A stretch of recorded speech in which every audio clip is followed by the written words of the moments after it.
Hello, guys. Welcome back to another Vicious Rabbit podcast. This is round 13 in Hungary. Let's get straight into it. So here are the results. Max Verstappen P1, Lewis Hamilton P2, George Russell P3, Carlos Sainz P4, Sergio Perez P5, Charles Leclerc P6, Lando Norris P7, Fernando Alonso P8, Esteban Ocon P9, Sebastian Vettel P10, which rounds off the points finishes. To the rest of the grid we have Lance Stroll P11, Pierre Gasly P12, Zhou Guanyu P13, Mick Schumacher P14, Daniel Ricciardo P15, Kevin Magnussen P16, Alex Albon P17, Nicholas Latifi P18, Yuki Tsunoda P19, and DNF was Valtteri Bottas. So that was the results for the race. So let's just get on to the news. Red Bull dominated the race, with Max Verstappen coming in P1 and Sergio Perez coming in P5. Red Bull had a bit of an incident at the end of, at the end at the second last corner. Max Verstappen spun and went down the order, and it was very impressive because he came from P10 to the win and spun, and then still had the win in his hands, which is very impressive from the Red Bull. And yeah, I forgot to say this is going to be a longer episode because I have more things to talk about. The Red Bulls did have upgrades. The nose, you can see right there, I don't know if you can, but they have added a little hole for extra aero and cooling for the driver and the car. Moving on, we have Mercedes. They got a double podium that weekend. George Russell got his first ever pole position. Unfortunately, ended up going down the order instead of staying in P1. Lewis Hamilton came P2, George Russell went down the pack and then came back up into P3. Very impressive from them. It seems like the Mercedes are coming back since the Ferraris have been being pulled down due to regulations and stuff. Nothing much more interesting. They've added a few new parts. They've added these things are stronger. And then they've got this little gap thing here. Moving on to the Ferraris, as I said before, they didn't really have a great session. Their session was quite crappy the weekend. Ferrari, they came P4 and 6, which is not normal for them since they have dominated. Well, I wouldn't say dominate, but they've been doing very well in the past seasons. I mean, not seasons, races and stuff, etc. It's just very unusual for them to be going down the order. I'm sorry about that. So it's not normal for them to be going down the pack. It's not exactly what Ferrari wanted. They normally wanted a good finish in one of those top spots like podiums. Carlos Sainz did well, but apparently they were looking for a podium.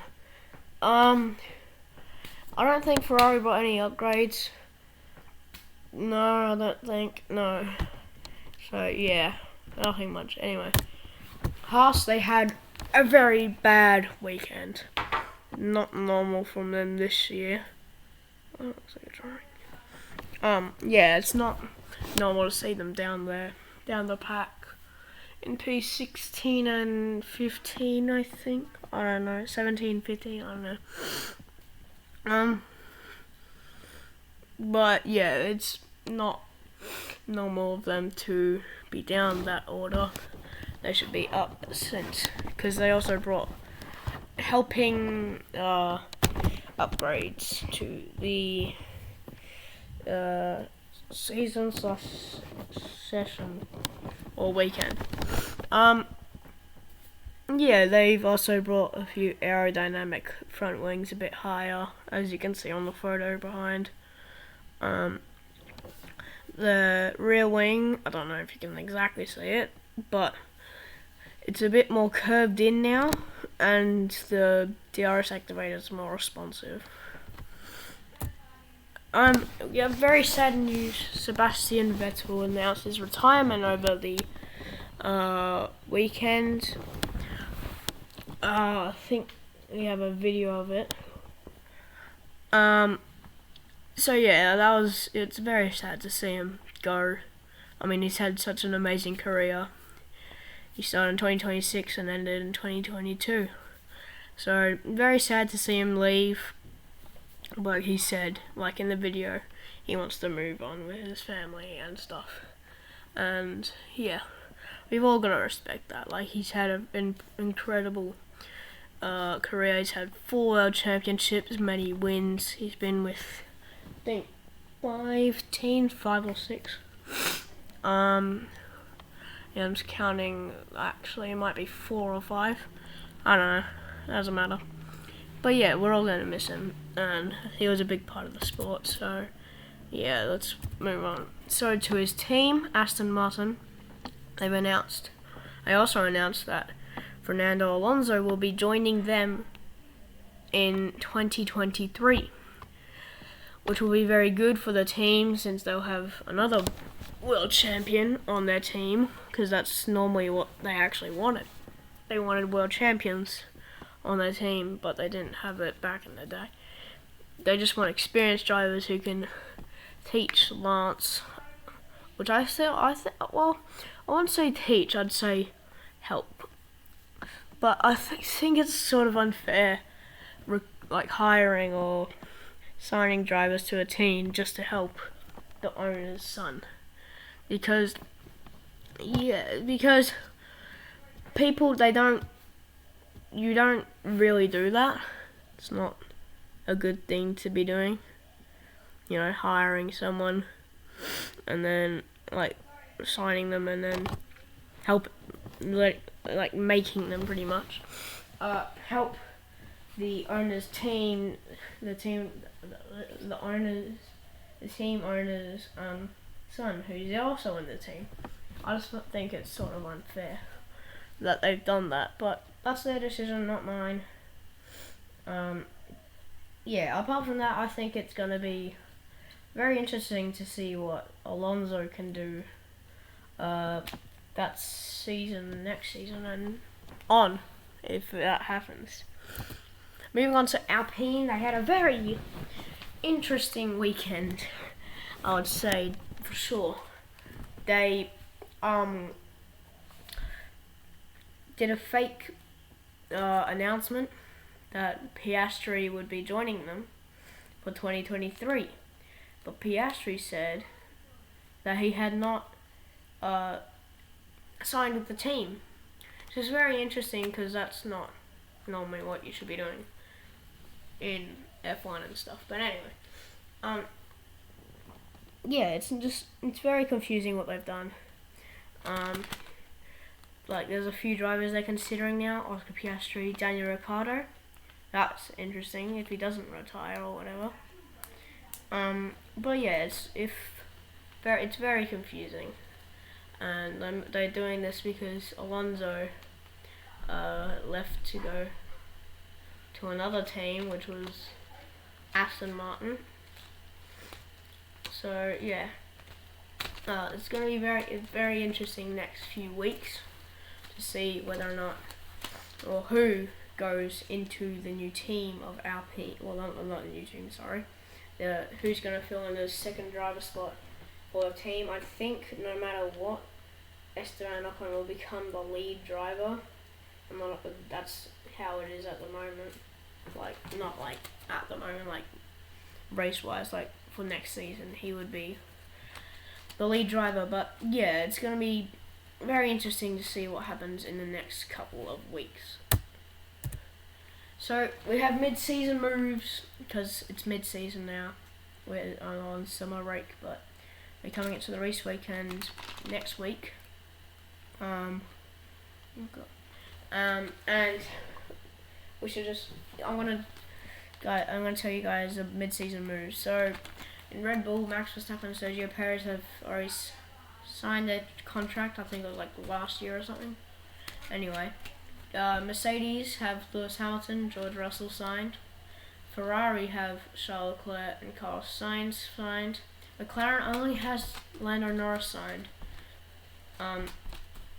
Daniel Ricciardo is still unconfirmed, even though it says he's confirmed, but we don't actually exactly know that because McLaren are thinking of terminating his contract.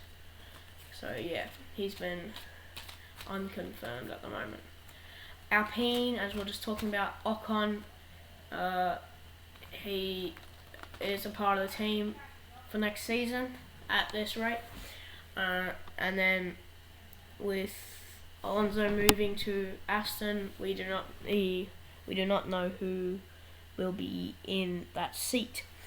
AlphaTauri, Pierre Gasly is signed.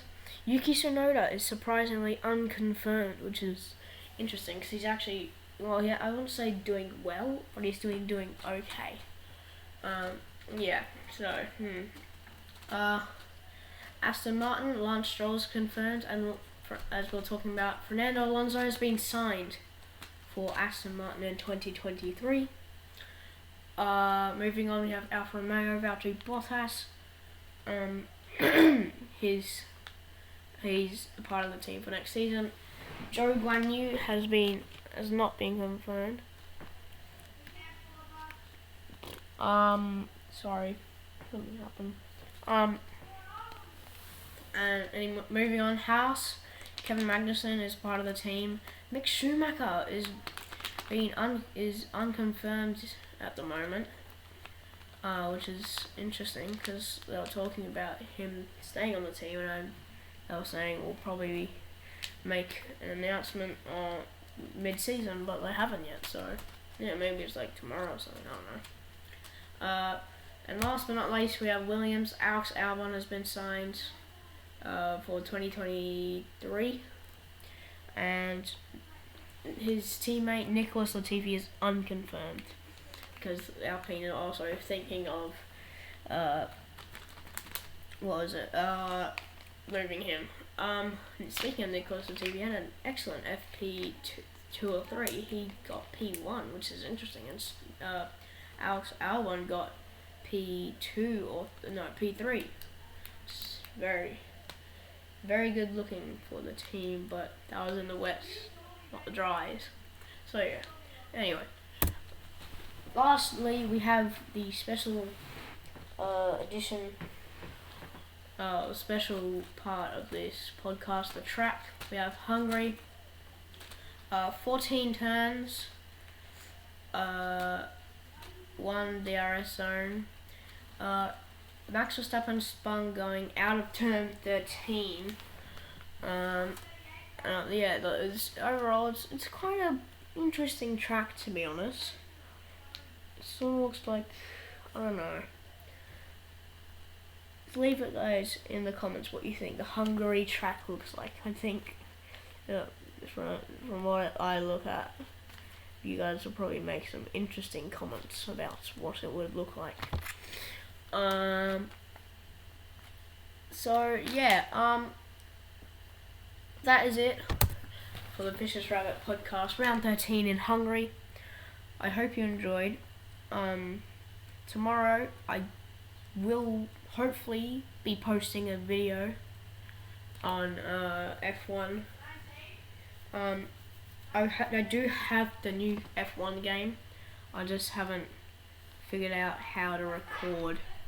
I don't have a headset at the moment because I've just moved house and I'm a bit busy with everything. So I will be doing like a Roblox game or something. I don't know. I might be checking out like not just F1, like some other games. I might be resuming others or making new series. I just want to apologize for the lack of gaming videos. As I just said, I've moved house and I'm still waiting for my desk, so I don't have my desktop so I can record other videos and stuff. So yeah, I'm sorry about that, but I will be resuming these series. It's just been very hard for me to, stack everything up and then pull it all out and do one at a time. And plus I don't have like editors or anything to do work and stuff for me, so it's very hard.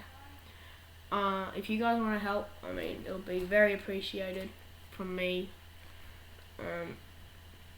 But yeah, that's it. I hope you guys enjoyed. Remember, like, subscribe, all that other stuff.